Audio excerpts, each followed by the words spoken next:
Hello everyone, Anime Fiend here, and today we're talking about anime characters who are burdened by being the strongest in their world. In anime, the strongest character is usually portrayed as something aspirational. They're the person everyone depends on, the one who always wins, the symbol of hope, or the goal everyone else is chasing. But a lot of series also explore the darker side of overwhelming strength.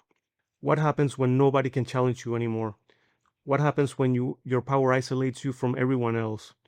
Or when the expectations placed on you become impossible to carry. For some characters, being the strongest gives them purpose.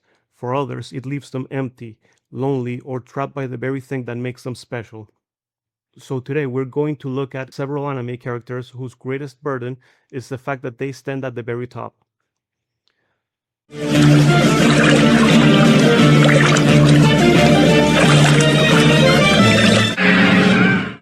We're starting things off with Dracule Mihawk from One Piece. From the moment Mihawk is introduced, it's obvious that he exists on an entirely different level from almost everyone else in the series. During the Baratie arc, we learned that the Krieg pirates weren't just defeated in the Grand Line, they were hunted all the way back to the East Blue by Mihawk himself, who destroyed their entire fleet with nothing but a sword. And then comes the moment that immediately defines his character. When Zoro challenges him, Mihawk doesn't even bother using Yoru, his supreme great blade. Instead, he pulls out a tiny dagger that's barely bigger than a kitchen knife, saying that he doesn't go all out when hunting weak prey. This disrespect is unreal, but it also perfectly establishes how absurdly strong he is. Even with that tiny blade, he completely overwhelms Zoro. But what makes the scene so important isn't just Mihawk's strength, it's his reaction afterwards. Once he sees Zoro's determination and ambition, Mihawk actually becomes interested in him. He encourages Zoro to grow stronger and challenge him again someday. That moment tells us a lot about Mihawk as a person. This is someone who has been at the top for so long that he's desperate for a worthy opponent. Strength stopped being exciting to him a long time ago. We see that idea become even clearer after the Marineford War, when Zoro arrives on Mihawk's island asking for training. At first, Mihawk isn't interested at all. He basically tells Zoro to survive against the Humandrels first, giant ape-like creatures capable of copying swordsmanship and combat styles. But once Zoro proves that he defeated them all, Mihawk finally takes interest in him and agrees to train him personally. And honestly, that says everything about Mihawk's burden. His stoic personality, his pride as the world's strongest swordsman, and the fact that he spent 2 entire years training the very man who wants to surpass him all point to the same thing. Mihawk is bored. Not because he dislikes fighting, but because nobody can truly push him anymore. His burden is that the only person who might eventually give him the battle he wants is someone that he had to personally help create.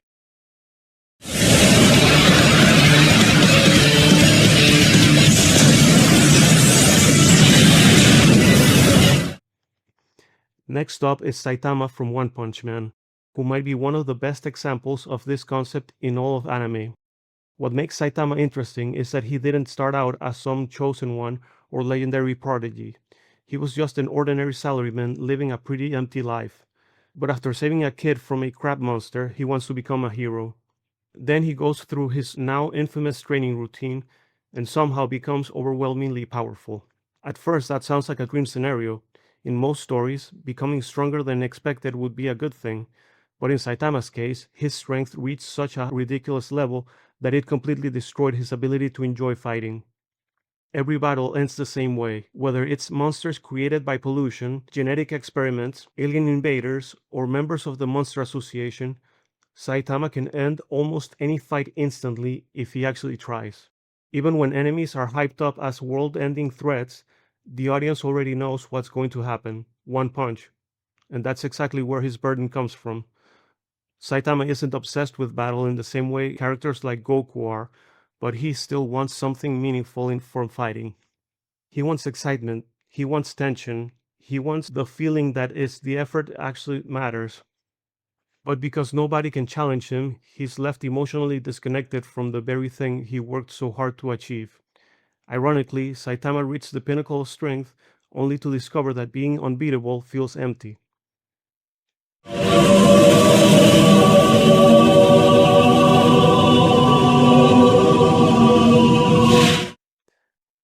Next up is Isaac Netero from Hunter x Hunter. When Netero is first introduced, he doesn't immediately come across like some terrifying monster. He looks like a relaxed old man who spends most of his time smiling and joking around. But the longer the series goes on, the more you realize just how absurd he actually is. One of the earliest examples during the Hunter exam, when Gon and Killua are traveling to the next phase of the test, Netero actually challenges them to a game where their objective is simple: take a ball away from him. Sounds easy enough, except Gon and Killua, who are already far beyond normal human physicality, can't even touch him. No matter how hard they try, Netero effortlessly avoids every single attempt while barely taking the game seriously. And what makes the scene even crazier is the fact that this man is over 100 years old. As the story continues, we learn why he became such a monster. Netero isolated himself in the mountains and devoted years of his life to martial arts and meditation. Performing 10,000 punches every single day at first, the routine took him from sunshine to sunset to complete. But after years of repetition, he became so fast that he could finish all 10,000 punches in about an hour. His speed reached the point where his strikes surpassed the speed of sound. His mastery of Nen turned him into one of the most feared humans in the entire world.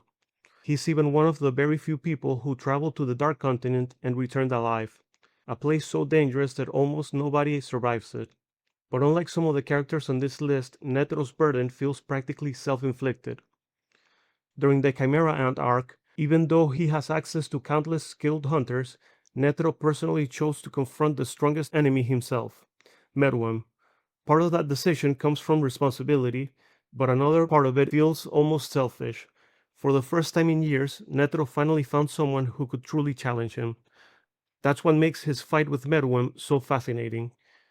Beneath all the duty and strategy, there's also excitement. Netero spent decades at the absolute peak of humanity, standing so far above everyone else that genuine challenges become almost non-existent. And in a strange way, his strength isolated him from the rest of the world. The other side of that burden is what happens after him. Netero became such a towering figure within the Hunter Association that once he was gone, it left a massive void behind him, one that nobody can realistically fill overnight.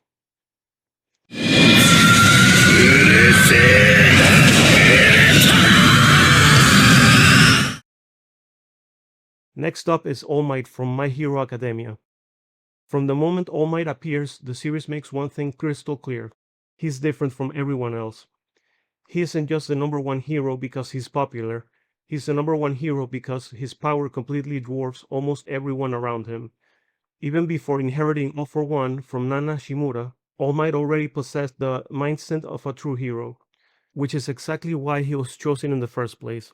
And once he obtained that power, he became a force of nature. Whether it's defeating a sludge villain with a single punch, overpowering Nomu despite its regeneration and shock absorption abilities, or standing toe-to-toe with All for One himself, All Might constantly proves why nobody else can really compare to him. Even heroes like Endeavor, who was ranked second for years, couldn't meaningfully contribute during All Might's battle against All for One. That gap in power is exactly where his burden begins, because All Might didn't just want to be a hero, he wanted to become a symbol, specifically a symbol of peace.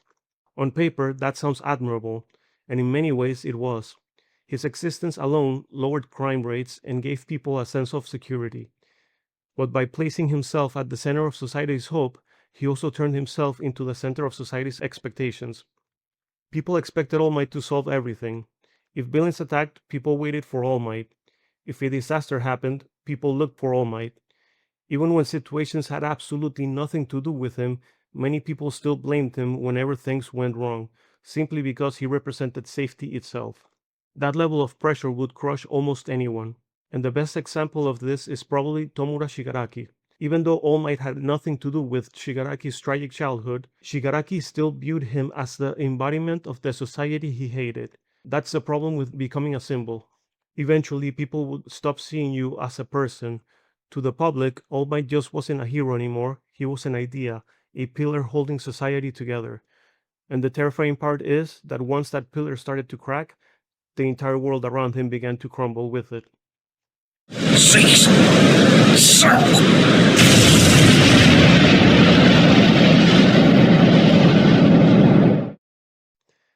Next up is Ricardo Martinez from Hajime no Ippo.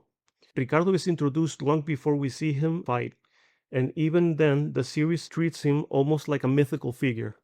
The first major mention of him comes when Ippo reads about Eiji Date's previous title match against Ricardo. What shocks Ippo isn't just the fact that Date lost, it's how quickly he lost. Ricardo defeated him in only 2 rounds. And that's important because when Ippo fought Date himself, their match lasted 5 rounds and pushed both the fighters to their limits. So immediately, the series establishes Ricardo as someone operating on an entirely different level. But the moment that truly demonstrates how terrifying he is comes before the rematch between Ricardo and Date. Ricardo requests a sparring session with the Japanese featherweight champion, and Ippo ends up stepping into the ring with him. What follows is one of the most one-sided sparring matches in the series. Ricardo completely dismantles Ippo while using nothing except his jab. No combinations, no counters, just jabs. And the scariest part is how calm he is the entire time. Ricardo doesn't fight with arrogance or rage, he fights with a complete certainty. There's never any doubt in his mind that he's going to win. As the story progresses, we begin to understand why Ricardo acts that way. Not only is he undefeated, but throughout his entire professional career, he's never even been knocked down. That level of dominance sounds impressive on paper, but for Ricardo, it became isolating. Boxing stopped being about survival or competition because nobody could truly push him anymore. That's what makes his burden so interesting. Most champions celebrate after victory. More recent chapters make it clear that what Ricardo truly wants isn't fame, money, or even championships anymore. What he wants is an opponent capable of reaching him, someone strong enough to force him into unknown territory and maybe even defeat him. But because he's so overwhelmingly skilled, almost nobody can give him that experience. Ironically, Ricardo became the perfect boxer, and that perfection robbed him of the very thing fighters chase in the first place, the thrill of uncertainty.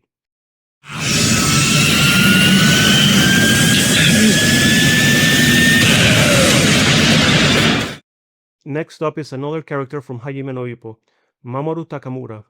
From the very beginning of the series, Takamura is portrayed as an absolute monster. His introduction alone tells you everything you need to know.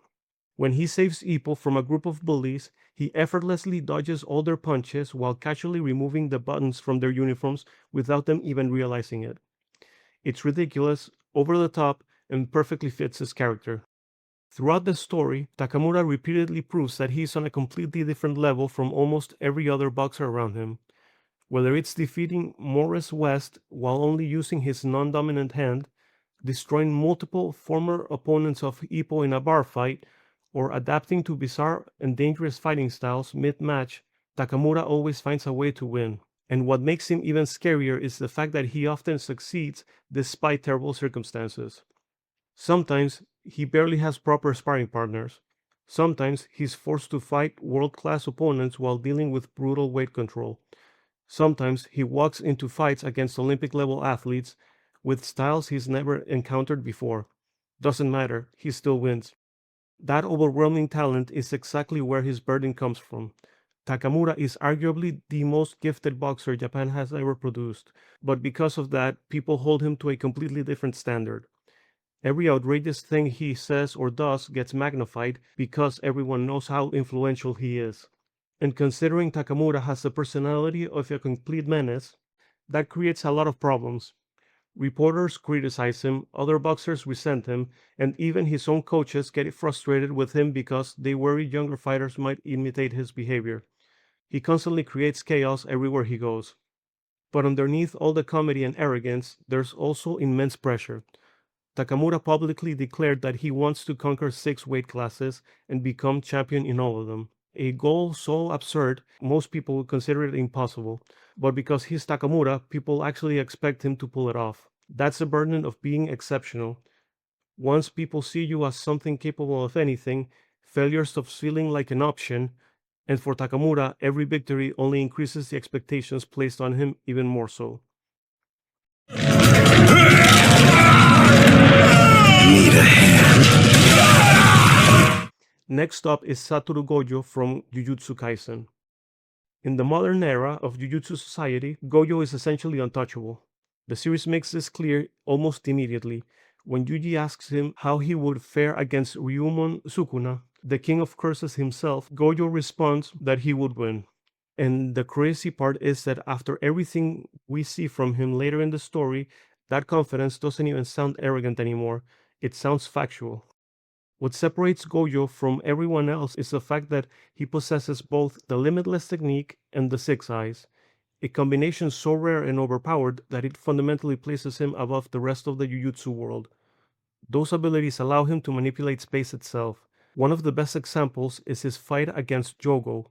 Despite Jogo wielding devastating volcanic and magma-based attacks, Gojo effortlessly blocks everything without even appearing concerned.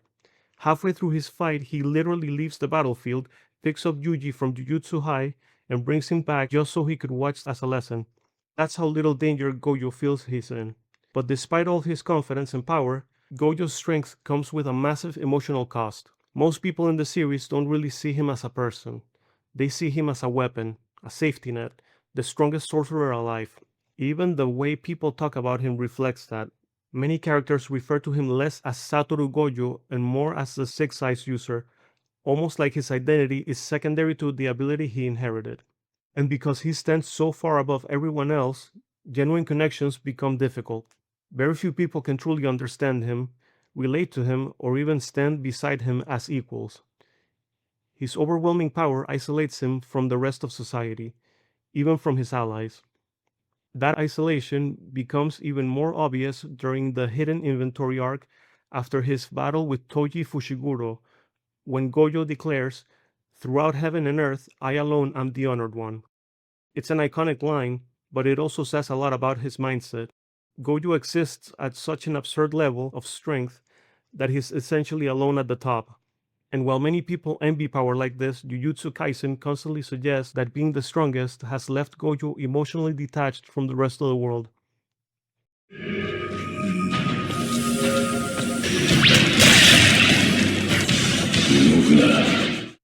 Next up is Yujiro Hanma from Baki, who might genuinely be one of the most absurdly overpowered characters in anime. Yujiro isn't just stronger than everyone else, he's treated like a natural disaster. The series constantly throw ridiculous feats at the audience to reinforce this idea. He single-handedly defeated an entire army force during the Vietnam War.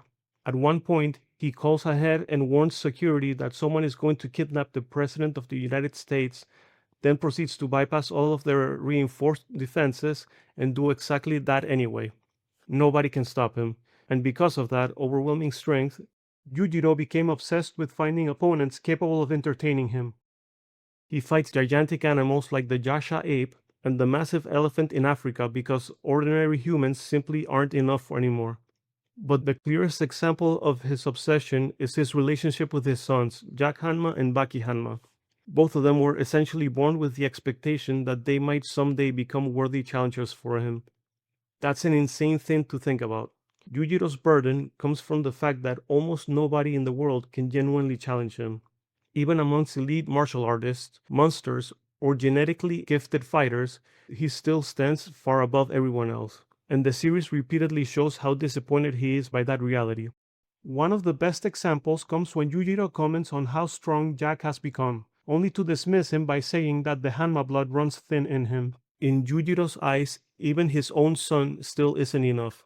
That disappointment is a huge part of why Baki exists in the first place. At the end of the day, Yujiro's overwhelming strength left him trapped in a world where almost nothing excites him anymore.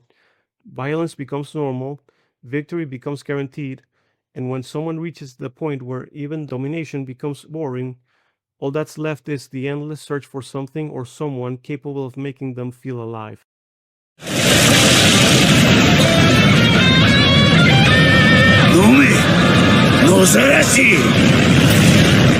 Next up is Kenpachi Zaraki from Bleach. Even before Kenpachi properly appears in the story, the series builds him up like a monster. One of his own subordinates outright states that out of all the captains in the Soul Society, Kenpachi is among the absolute worst people you could run into. And once he finally shows up, it becomes painfully obvious why. When Kenpachi first confronts Ichigo, he actually invites him to attack first, and doesn't even bother defending himself. That level of confidence sounds insane, but Kenpachi backs it up immediately. His spiritual pressure is so overwhelming that he intentionally wears bells in his hair so enemies can hear him approaching, purely because he enjoys fighting that much. On top of that, he wears a special eye patch designed to constantly consume and suppress his spiritual energy. And even with all of those self imposed handicaps, he is still terrifyingly strong.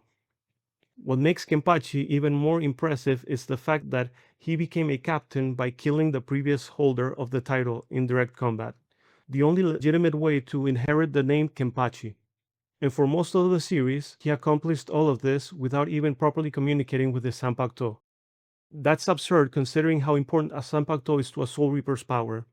The series even implies that the higher-ups of the Soul Society fear his potential so much that they discourage him from growing stronger, believing he would become impossible to control if he ever reached his full power. And during the 1,000-year Blood War arc, we see exactly why they were afraid. Kenpachi tears through multiple Sternritter, while many of other Soul Reapers struggle to survive just against one. But what makes Kenpachi such an interesting example of this topic is that his burden isn't just external, it's psychological. Over time, Kenpachi began suppressing his own strength, both consciously and subconsciously. The bells and eye patch are intentional limitations he placed on himself because he wants fights to last longer.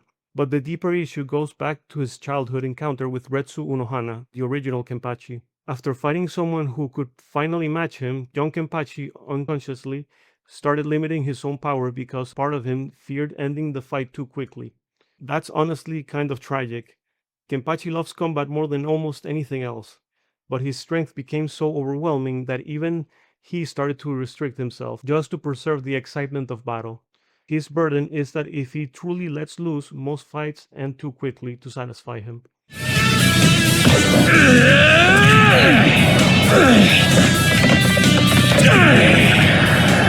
And finally, we have Zeref Dracule from Fairy Tail. Ever since the beginning of Fairy Tail, Zeref is spoken about almost like a myth. People describe him as the darkest and most evil wizard in history, a man responsible for creating countless demons and disasters that terrorized the world for centuries.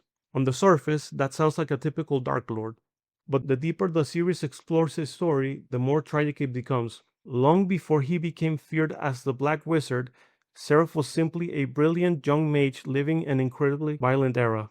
Death surrounded him constantly, and after his family was killed by dragons, he became obsessed with finding a way to overcome death itself. That obsession pushed him to study forbidden forms of magic connected to life and death, and ironically, that desire to save people is exactly what doomed him. Because of his research, Zeref was cursed by the god Anxaram with immortality and the curse of contradiction. From that moment onward, whenever Zeref formed emotional attachments or cared deeply about life around him, the curse would activate uncontrollably, kill everything around him. The more he valued life, the more death followed him. That's what makes his burden arguably the cruelest on this list. Everything people believe about Zeref was technically true. He did create demons, disasters followed him everywhere, and countless people died because of him. But almost none of it came from simple malice. He became a victim of circumstance. Because he wanted to resurrect his younger brother, he became cursed. Because he wanted to protect life, he was turned into the embodiment of death. Because he cared about others, he isolated himself for centuries to avoid harming them. And because he wanted to die, he created demons in the hopes that one of them might finally be capable of killing him. Zeref's strength and immortality didn't liberate him. They trapped him in over 400 years of loneliness, guilt, and suffering. And honestly, that's what makes him such a powerful example of this topic. A lot of anime portray the strongest character as a symbol of hope, the person everyone can depend on, the warrior destined to win, or the ultimate goal everyone else strives for. But strength can also become a prison. For some characters, being the strongest simply makes their life inconvenient. For others, it isolates them, crushes them under impossible expectations, or leaves them unable to connect with anyone around them. And in the worst cases, their strength becomes the very thing that destroys any chance they had of a normal life. Anyways, those are my thoughts on anime characters burdened by their own strength.